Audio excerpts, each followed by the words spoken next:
আসসালামু আলাইকুম। কেমন আছেন আপনারা? আজকে আপনাদেরকে নিয়ে এসেছি আল মদিনা পার্ক, যেটাকে আমরা খেজুর বাগান হিসাবে চিনি। এই খেজুর বাগানের আশেপাশে অনেকগুলো রেস্টুরেন্টের সাথে পরিচিত হব। প্রথমে আপনার একটা রেস্টুরেন্টে আসলাম। এখানে দুইটা রেস্টুরেন্ট একসাথে আছে, এক পাক দরবার।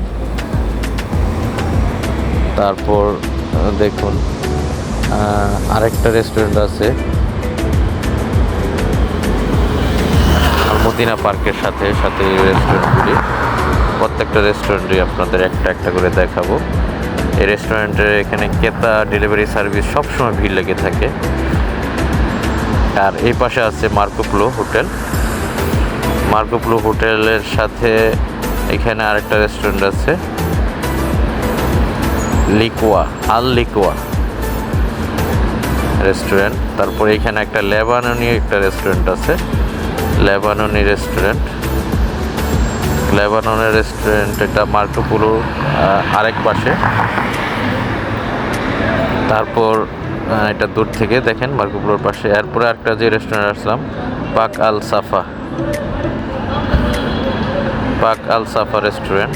তারপর আরেকটা এই প্রান্তে থেকে দেখাচ্ছি, এখানে সিন দরবার রেস্টুরেন্ট, পাকিস্তানি রেস্টুরেন্টটি খুবই ফেমাস। এখানের মধ্যে বাংলাদেশিরাও এখানে এসে খায়, সিন দরবার। এটার পাশে একটা বাংলাদেশি রেস্টুরেন্ট নতুন উদ্বোধন হয়েছে, light coffee shop restaurant, Bangladeshi restaurant. আপনারা দেখেন রেস্টুরেন্টটা অত্যন্ত চমৎকার এবং মানসম্মতভাবে তৈরি করা হয়েছে। অল্প কয়েকদিন হয়েছে এটা উদ্বোধন হয়েছে। আপনারা খেজুর বাগানে আসলে এখানে আসতে পারেন। তারপরে একটু হাঁটতেছি, সামনে দেখে আরও রেস্টুরেন্ট পাওয়া যায় কিনা। হাঁটতে হাঁটতে যাচ্ছি, কোথায় আশেপাশে দেখছি না, কিছুক্ষণের মধ্যেই অবশ্যই পেয়ে যাব, কারণ অনেক রেস্টুরেন্ট এলাকায় হাঁটলে দেখা যায়। ঠিক আছে, হাঁটছি আমি, আশা করি পেয়ে যাব। পেয়ে গেলে আপনাদের আরেকটা রেস্টুরেন্ট দেখাবো। এখানে বসার জায়গা, রাত্রে বসার জন্য খুব সুন্দর পরিবেশ তৈরি করে দেওয়া হয়েছে। এখানে সামনে একটা ডাস্টবিনের মতো দেখা যাচ্ছে, এখানে ময়লা ফেলার জায়গা দেখুন। আর এখানে পাইপ দিয়ে গাছের পানি দেওয়া হয়, এই জন্য অনেক পাইপ আছে। এই যে একটা রেস্টুরেন্টে চলে আসছি, আল মুসু আল ইরাকি। এটা ইরাকি একটা রেস্টুরেন্ট, জনপ্রিয় ইরাকি খাবার এখানে পাওয়া যায়। তারপরে হাঁটছি, দেখি আরেকটু সামনে গেলে আরও কোনো রেস্টুরেন্ট পাওয়া যায় কিনা। এটা মদিনা খেজুর বাগানের ভিতরে, অনেক সুন্দর কারুকার্যে ভরা। আশেপাশে অনেক গাড়ি যাচ্ছে, যেন গাড়ির শব্দ হচ্ছে। এখানে এই যে আরেকটা রেস্টুরেন্ট চলে আসছে। যেহেতু আমি বাগানের ভিতর থেকে ভিডিও করছি, সবগুলোই রেস্টুরেন্টের নাম আমি সুন্দরভাবে বলতে পারতেছি না, খুবই অল্প সময়ে।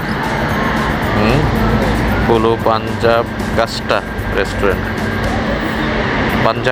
রেস্টুরেন্ট, দেখুন এইখানে গাছে পানি দেওয়া হচ্ছে, যার কারণে রাস্তাগুলো ভেজা। এখানে আর একটা আছে, এখানে আছে মুড়ি রেস্টুরেন্ট। গাছে পানি দিচ্ছে রাত্রেবেলা মদিনা খেজুর বাগানে পানি দেওয়ার দৃশ্য। এগুলি মাটির তল থেকে পাইপ অলৌকিকভাবে উপরের দিকে উঠে তারপর চারোদিকে পানি ছিটিয়ে দেয়। খুবই সুন্দর, না দেখলে বুঝবেন না। এটা রেস্টুরেন্ট খুব চমৎকার, নাসরিন রেস্টুরেন্ট, ইরানি রেস্টুরেন্ট। আমার এক বড় ভাই রশিদ ভাইয়ের খুব প্রিয় রেস্টুরেন্ট এটা। তারপর আছে গ্রিন সিটি রেস্টুরেন্ট দেখতে পাচ্ছেন। তারপরে আছে রিফদেরা রেস্টুরেন্ট। এই দুইটা রেস্টুরেন্ট খুব কাছাকাছি একসাথে। নাসরিন রেস্টুরেন্টটা খুবই ভালো। এখানে আমাদের রশিদ ভাই, আমরা প্রায় আসতাম। খুবই ভালো মানের ইরানি রেস্টুরেন্ট। রশিদ ভাইকে যদিও অনেক মিস করতেছি, থাকলে হয়তো আজকে যেতে পারতাম। তারপরে আসছি, এটাও একটা ফেমাস রেস্টুরেন্ট, এটা আফগানিস্তানের রেস্টুরেন্ট। উপরে জায়গা আছে, ফ্যামিলি হল এখানে। এই সাইডটা দিয়ে ভালো দেখা যাচ্ছে না রেস্টুরেন্টটা। Afghani pulao restaurant, pulao place restaurant. তো রেস্টুরেন্টের পর্ব আজকের মতো এখানে শেষ করলাম। আল্লাহ হাফেজ, সবাই ভালো থাকুন, আসসালামু আলাইকুম।